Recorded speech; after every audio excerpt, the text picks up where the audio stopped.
एक मिनट कृतिका, हम भी तो देखें क्या बना रही हो भाई तुम। अरे वाह, सर स्केच बना रही थी, सोचा थोड़ी प्रैक्टिस कर लूं। वो हमारे फोरेंसिक वाले अंकल, मेरा मतलब है फोरेंसिक वाली टीम आजकल वैसे भी बहुत बिजी रहती है। अच्छा, ये सस्पेक्ट है या कार्टून कैरेक्टर? ये तो कोई बिना नाक वाला आदमी लग रहा है। आप लोग ना क्या चल रहा है? इनका आर्ट सर। अच्छा, कहाँ है आर्ट? सर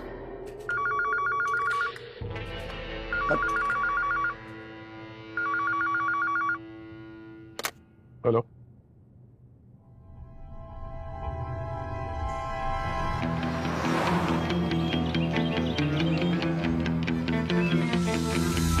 सर, विक्टिम का नाम है Dhiren, famous industrialist DK Industries का मालिक। सर, आज सुबह जब ये हॉस्पिटल से डिस्चार्ज हुआ था तो एकदम ठीक था, लेकिन रास्ते में इसकी मौत हो गई। कल रात को अपना 50th बर्थडे सेलिब्रेट करके ये हॉस्पिटल में एडमिट हुए थे।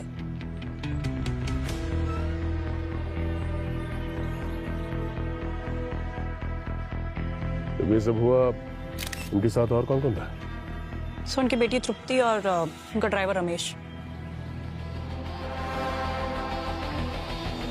कितने सालों से आप धीरेन जी के साथ काम कर रहे हैं? मैडम 10 साल से।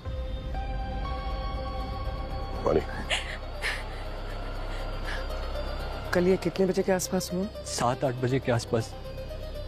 मैं तो रात भर हॉस्पिटल के बाहर ही था, फिर सुबह तृप्ति मैडम के साथ साहब को लेकर घर जा रहा था कि अचानक रास्ते में। आपको ऐसा क्यों लगता है कि किसी ने आपके पिता का खून किया है? क्योंकि उनके शरीर में ना कोई घाव है, कोई चोट के निशान, कुछ भी नहीं।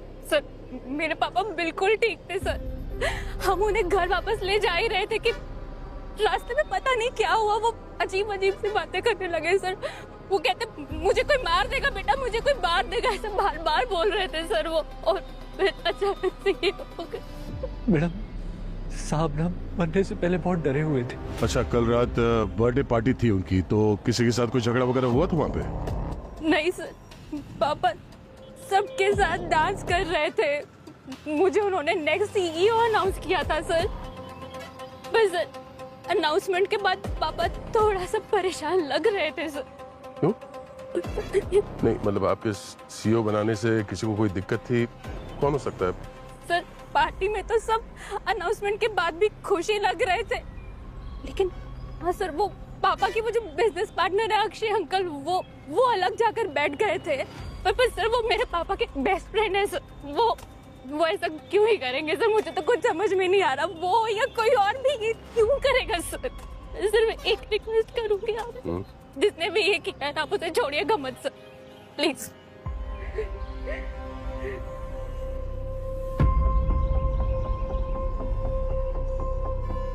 सर, मैं ये धीरेन की कॉल डिटेल्स निकलवाती हूँ। इस अक्षय से भी मिलना पड़ेगा। मैंने रोड के आसपास की सारी फुटेज चेक की, लेकिन कहीं कुछ नहीं मिला।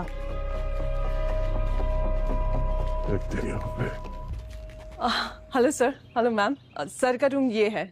अरे, आप हमसे पूछेंगे नहीं कि हम कौन हैं? सर, आज मैं पूरी तैयारी के साथ आई हूँ। हम सीआईडी से हैं। मैम, आप लोग इतने फेमस हो चुके हो, ऑनेस्टली बिग फैन। आप मेरी फैन हैं? Thank you so much. Sir की। Thank you.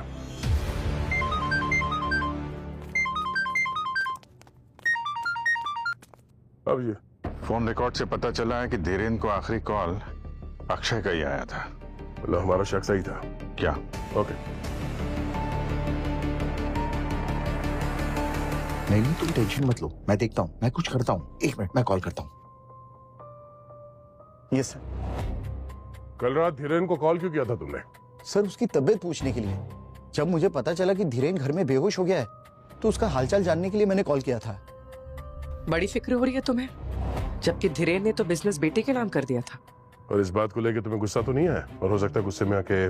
नहीं सर, धीरेन मेरे बड़े भाई जैसा था। माना कि बिजनेस उसका था, लेकिन मैंने कंपनी को 20 साल दिए हुए हैं। अचानक से धीरेन ने पार्टी में तृप्ति को सीईओ अनाउंस कर दिया, जबकि दोनों में बिल्कुल नहीं जमती थी।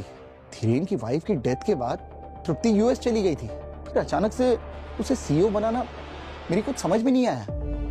मैंने तो उनको ऑफिस में बहस करते हुए भी देखा था। और किस बात को लेके बहस हो रही थी आपस में? सर मैं दूर खड़ा था इसलिए सुनाई नहीं दिया, लेकिन कुछ बिजनेस रिलेटेड था। लगता है तृप्ति सीईओ बनने के लिए धीरेन पर प्रेशर डाल रही थी। और आप नहीं चाहते थे कि तृप्ति सीईओ बने, राइट? नहीं सर, ये आप क्या कह रहे हैं? देखिए मेरा यकीन कीजिए, मैं सच कह रहा हूँ। धीरेन मेरा बहुत अच्छा दोस्त था।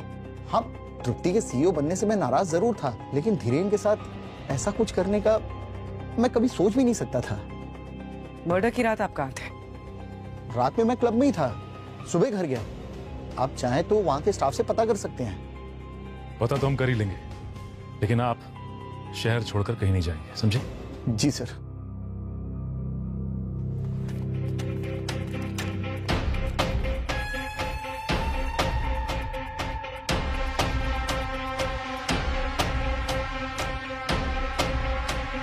उठा, फोन उठा। हेलो हेलो, अच्छा सुन, रुकिए रुकिए रुकिए रुकिए रुकिए, अरे रुक जाइए, रुक जाइए रुक जाइए। आप लोग अंदर नहीं जा सकते। क्यों नहीं जा सकते? हा? मुझे मेरे मैम से कंफर्म करना होगा। अरे रुकिए सर, अरे हमने कहा ना आप अंदर नहीं जा तुम अपना सकते। काम करो, हमें हमारा काम करने दो। अरे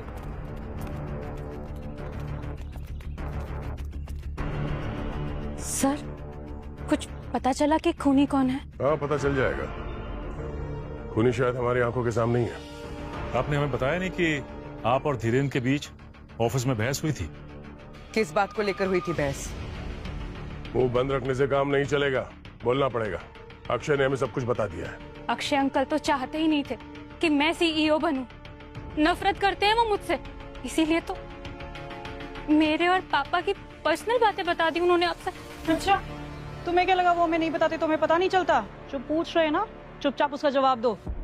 तुम और तुम्हारे पापा के बीच में आपस में बनती तो नहीं थी, तो इतना अचानक ये प्यार क्यों?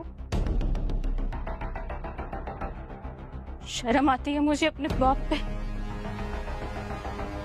क्यों? ऐसा क्या किया था उन्होंने? एक नंबर के अय्याश आदमी थे, पर इसी चक्कर में पापा और मम्मी की लड़ाई भी हुआ करती थी। माँ के जाने के बाद मैं पापा की शक्ल तक नहीं देखना चाहती थी। कुछ दिन पहले ही पापा ने फोन किया, मुझसे बहुत बार माफी मांगी। मुझे एहसास हो गया कि शायद वो अकेले पड़ गए हैं, उन्हें मेरी जरूरत है, बस इसीलिए मैंने उन्हें माफ कर दिया सर। लेकिन उनका चक्कर उसके बाद भी चलता रहा और ये बात आपको बर्दाश्त नहीं हुई, आपने खून कर दिया उनका।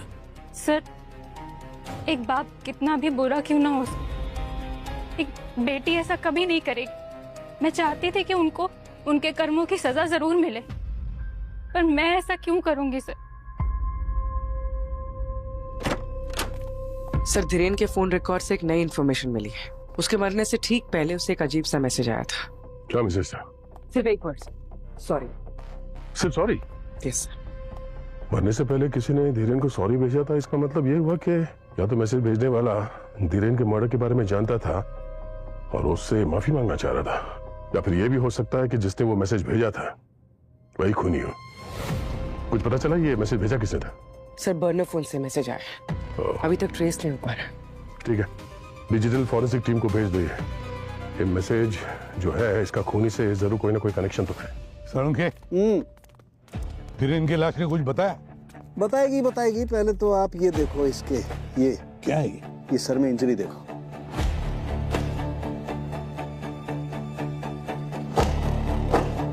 मामूली सी चोट लगती है, शायद गिरने विरने की वजह से लगी होगी। लेकिन इस मामूली चोट ने ही कांड कर दिया। इसकी वजह से इसे ब्रेन हेमरेज हो गया। Brain haemorrhage? और सर, हॉस्पिटल वालों ने इन्हें ऑल ओके बोल के डिस्चार्ज कर दिया था, तो फिर अचानक ये ब्रेन हेमरेज कैसे? हॉस्पिटल वाले भी ठीक कर रहे हैं। कई बार क्या होता है कि ब्लड क्लॉटिंग स्कैनिंग में दिखाई नहीं देती है। मुझे लगता है कोई इंटरनल ब्लीडिंग हुई होगी जिसकी वजह से हेमरेज हुआ है। सड़ुंखे, इंटरनल ब्लीडिंग हुई क्यों? ये अभी पता नहीं लगा है, पता लगाना पड़ेगा। आप बोल रहे हैं ना ये छोटी चोट से भी हो सकता है। तो जब ये घर पे मिले थे ये बेहोश थे सर, जब इनको हॉस्पिटल ले जाया गया, तो शायद बेहोशी इंटरनल ब्लीडिंग की वजह से हुई हो। और क्या पता ये चोट इन्हें खुद लगी है या जानबूझ के पहुंचाई गई है। अगर ये चोट किसी ने पहुंचाई है तो किसने पहुंचाई होगी चोट? सर धीरेन जी के साथ जो कुछ भी हुआ है उस पार्टी में ही हुआ होगा। एग्जैक्टली पता लगाना पड़ेगा पार्टी में कौन कौन मौजूद थे और क्या हुआ था उस पार्टी में।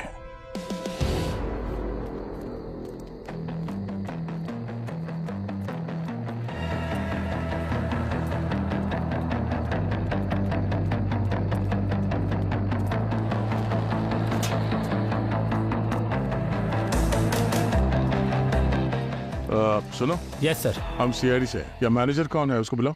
जी सर। सुरेंद्र सर। बोलो। सीआईडी वाले आपसे मिलने आए हैं। जी सर, बताइए। धीरेन की पार्टी में यहाँ पे जितने भी लोग थे तुम्हारे स्टाफ में, सर्विस स्टाफ में, क्लीनिंग वेटर, उन सबको यहाँ पे बुलाओ। ओके सर, बुलाओ सबको। ठीक है सर। Kritika, Yes, sir. ये जो सीसीटीवी कैमरा है इनके फुटेज चेक करो। सर्वर रूम का है? वो लास्ट रूम है यहाँ से।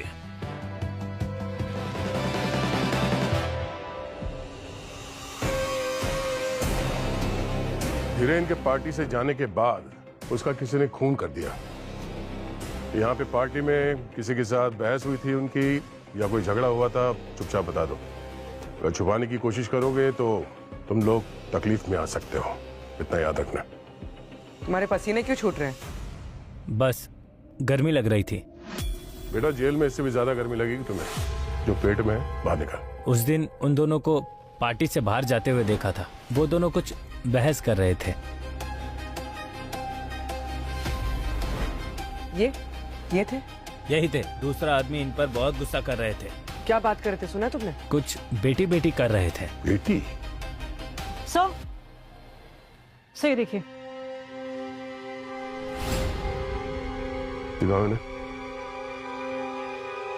हाँ यही थे। ये दोनों के बीच काफी गर्मा गर्मी हो रही थी और हाथापाई भी हुई थी।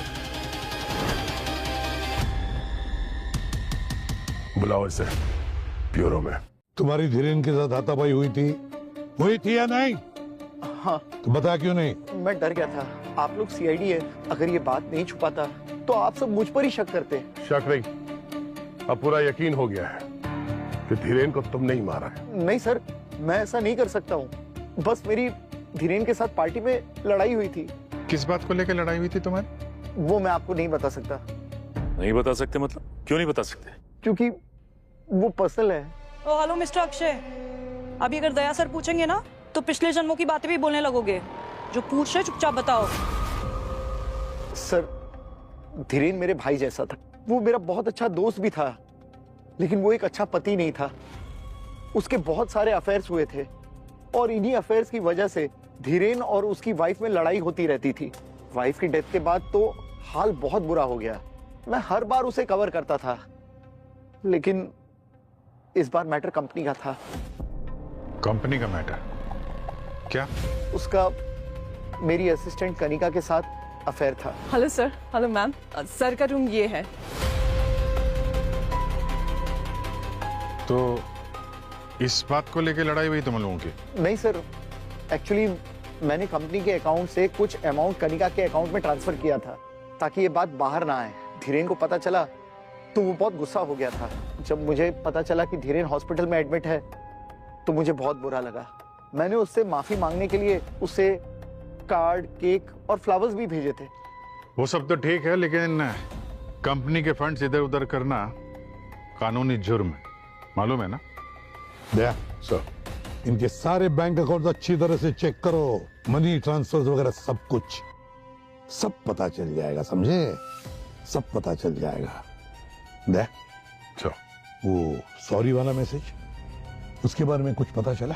सर उसने किसी पुराने मॉडल से वो मैसेज भेजा है, थोड़ा टाइम लग रहा है। जानबूझ के पुराना फोन इस्तेमाल किया ताकि आसानी से ट्रैक ना हो, वरना आजकल तो सब लोग स्मार्टफोन यूज करते हैं, कैमरे वाला।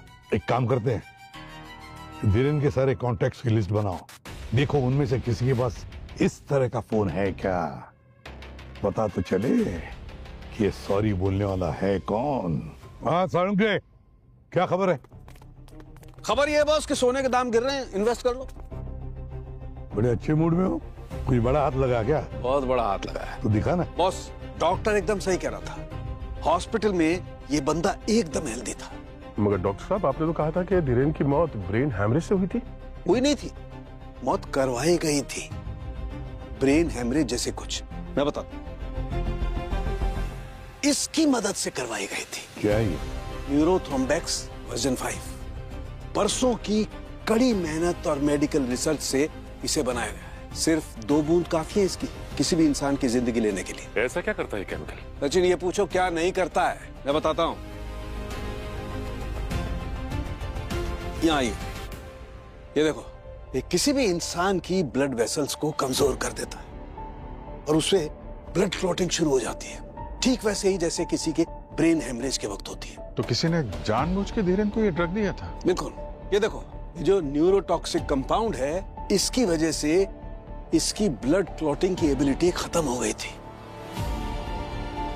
ये देखो कैसे अजीब से पैचेस दिखाई दे रहे हैं।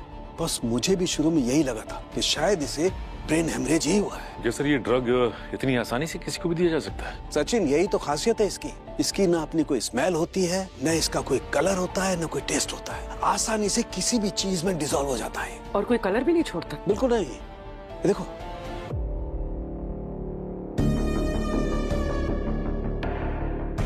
हाँ यार, ये तो बिल्कुल पानी की जैसे। हाँ, किसी भी चीज में डिसॉल्व हो जाता है।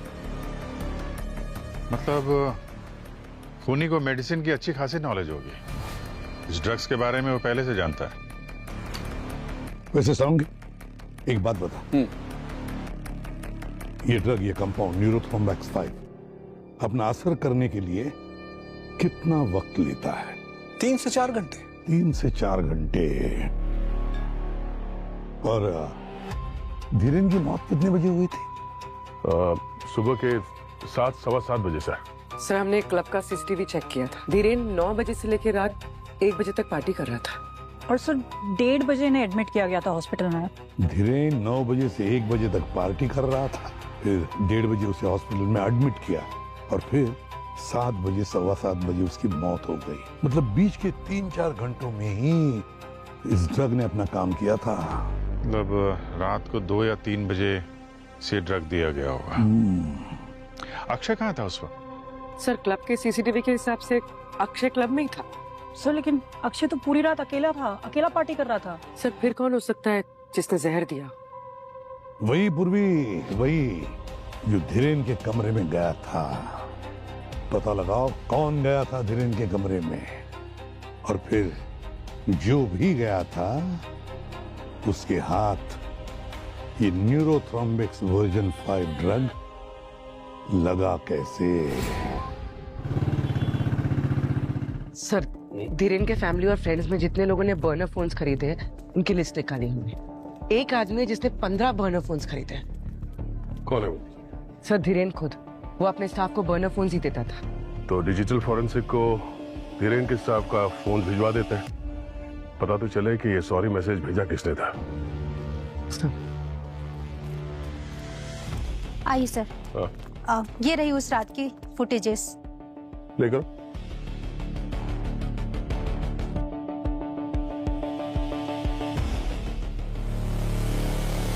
एक मिनट, ये पॉज करें। ये तो कोई औरत है। जरा और जूम हो सकता है इसमें? यस। कनिका,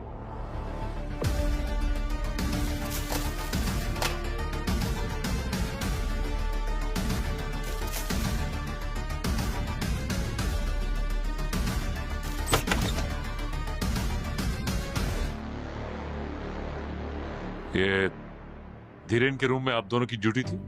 जी सर। जी सर। आपने किसी को भी धीरेन को कुछ अलग से खिलाते हुए देखा? नो सर, डॉक्टर ने सर को कुछ प्रिस्क्राइब किया नहीं था और हमने भी अपनी तरफ से कुछ नहीं खिलाया। अच्छा, तो फिर जहर किसने खिलाया? जहर? जी हाँ, जहर। धीरेन की मौत जहर की वजह से हुई थी। उसे किसी ने जहर दिया था हॉस्पिटल में। आपने किसी को देखा इन्हें कुछ अलग से खिलाते हुए, या फिर बाहर से कुछ मंगाया गया हो? हाँ सर, एक पार्सल आया था केक का, साथ में कार्ड और फ्लावर्स भी थे, लेकिन तृप्ति मैम ने तो सिर्फ फेंकवा दिया था डस्टबिन में। सर कहीं वो जहर उस केक में तो नहीं था? ये केक कहाँ फेंका आप लोगों ने? सर हॉस्पिटल का सारा कचरा गार्बेज एरिया में फेंका जाता है। ठीक है, आप लोग जा सकते हैं। Thank you sir. एक काम करते हैं, हाँ सर। गार्बेज एरिया चेक करते हैं।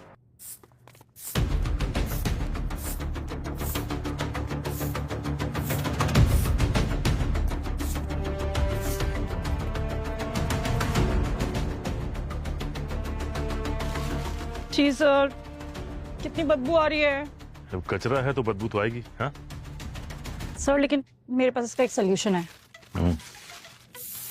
क्या कर रही है? सर मैं परफ्यूम लेकर आई हूँ घर से। मुझे पता था आज कचरे में जाना होगा, और वैसे भी इस पूरी दुनिया में ना हम सीआईडी वालों के बारे में कोई नहीं सोचता। Interesting.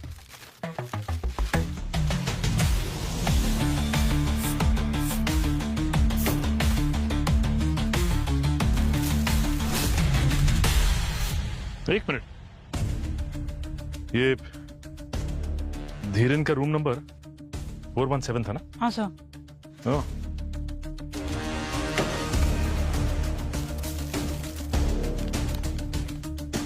Birthday cake?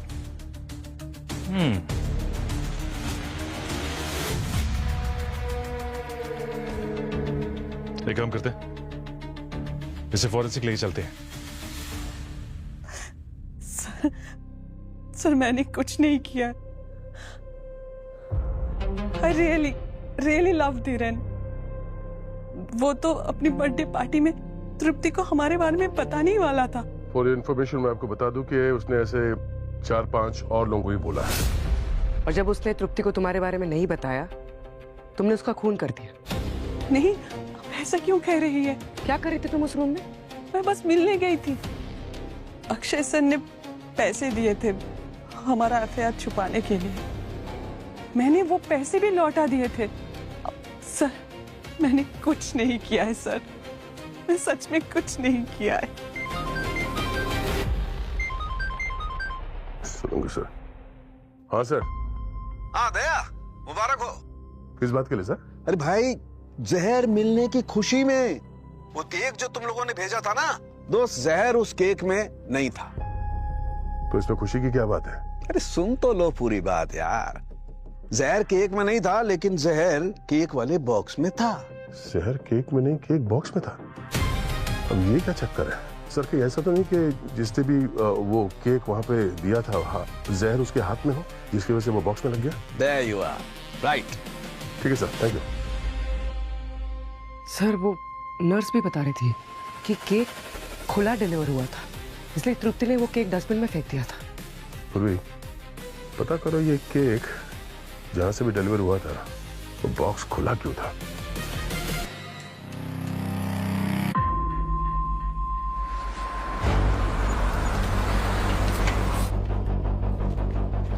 Sir bakery से कंफर्म किया कि उनकी तरफ से तो केक पैक था। उन्होंने किचन की भी फुटेज भेजी। इसका मतलब जो कुछ भी हुआ है उस डिलीवरी बॉय ने किया होगा बॉक्स के ऊपर। अच्छा, बेकरी वालों से उसका एड्रेस यहीं का बताया ना? हाँ सर।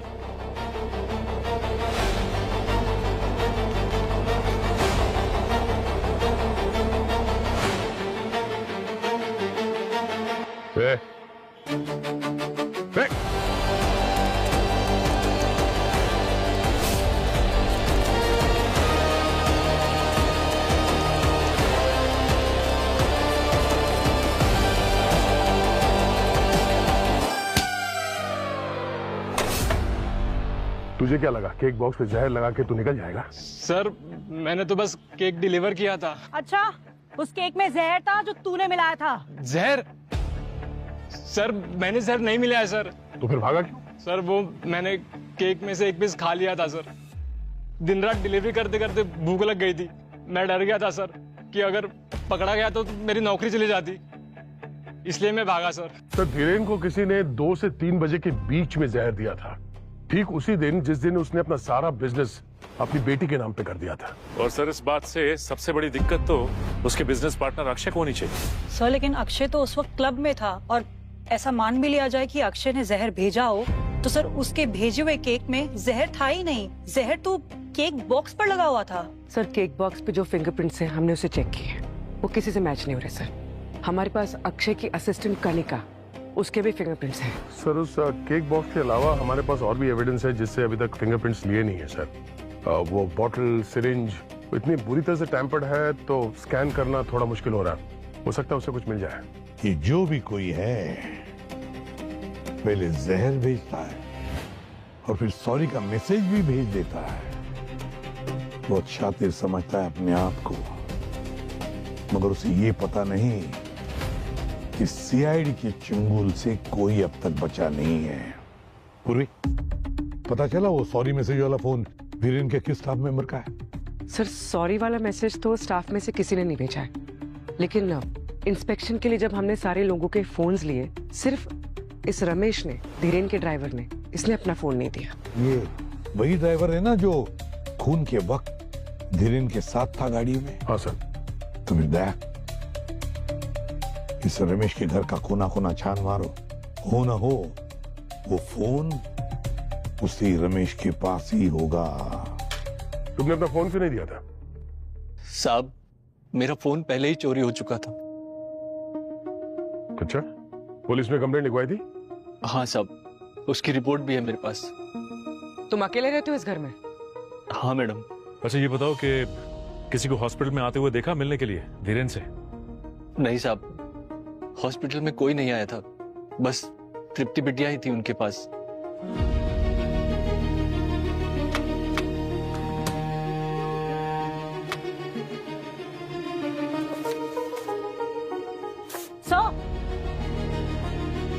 कृतिका, सर देखिए एक्सरे और ये मेडिकल रिपोर्ट।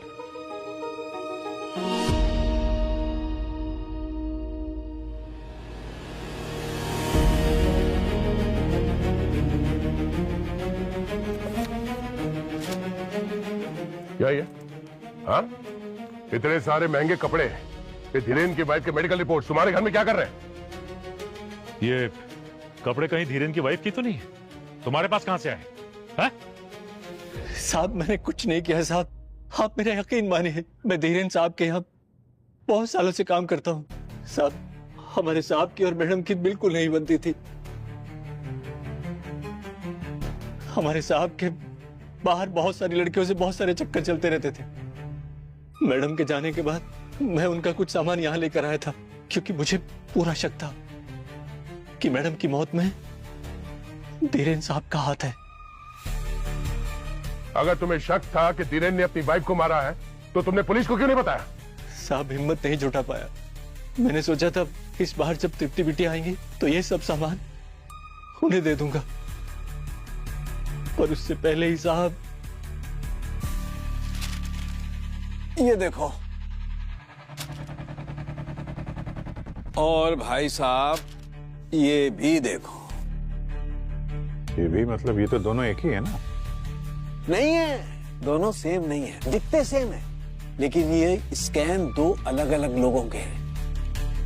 ये वाला जो है ये धीरेन का है, ये वाला धीरेन का नहीं है, धीरेन की पत्नी का। क्या बात कर रहे सर उनकी? मतलब सर जिस ड्रग से धीरेन की वाइफ का खून हुआ है उसी ड्रग से ये धीरेन भी मरा है? एग्जैक्टली। और देखो दोनों का ब्लड क्लॉटिंग का पैटर्न सेम है, लेकिन ये धीरेन की पत्नी वाला जो स्कैन है इसमें एक खास बात है। बॉस, धीरेन की पत्नी को किसी ने ये ड्रग आईवी ड्रिप के जरिए दिया है। IV drip? हाँ, मैंने बताया ना तुम, इस ड्रग का कोई अपना कलर नहीं होता है, पानी जैसा होता है। तो बस आसान सी बात है, किसी ने आईवी ड्रिप में इंजेक्ट कर दिया और खेल खत्म। मतलब 4 साल के बीच में 2 खून हुए और दोनों खून का तरीका एक ही है।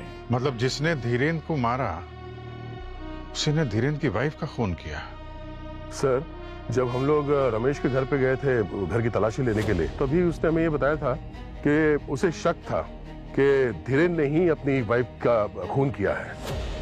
और फिर अगर उसकी वाइफ की मौत ऐसे ही हुई है ब्रेन हैमरेज से, तो इसका मतलब तो यही हुआ ना सर कि धीरेन ने ही वो पॉइजन दिया उसे। और ये बात किसी को पता नहीं चली, किसी ने शक नहीं किया कि ये मर्डर हो सकता है, और इसीलिए बात पुलिस तक नहीं पहुंची। शक नहीं दया, पर किसी को पता तो चल गया कि धीरेन ने ही अपनी पत्नी को मारा है, और फिर उसकी पत्नी के खून का बदला लेने के लिए किसी ने धीरेन को भी उसी तरीके से मारा, न्यूरोथ्रोम्बेक्स V5 से। तो कुछ समझ में आया अभिजीत? न्यूरोथ्रोम्बैक्स V5 ड्रग तो वही इस्तेमाल कर सकता है जिसे यह ड्रग आसानी से मिल सकता है। मतलब खूनी हमारी आंखों के सामने था और हम उसे देख नहीं पा रहे थे। कोई ऐसा जो धीरेन की वाइफ के बहुत करीब थी। सर कहीं आप सब तृप्ति के बारे में बात तो नहीं कर रहे? एग्जैक्टली। तृप्ति ने अपनी मां के खून का बदला बाप के खून से लिया।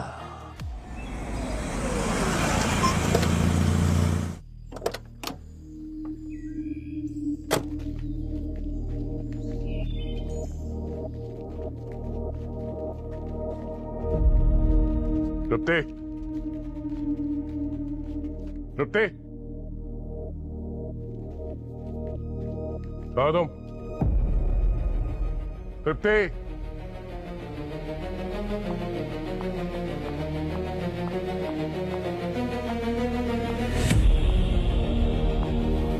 तुमने अपनी माँ की मौत का बदला लेने के लिए अपने बाप को ही मार दिया। ये क्या कह रहे हैं सर? मुझे कुछ समझ में नहीं आ रहा है।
Gracias.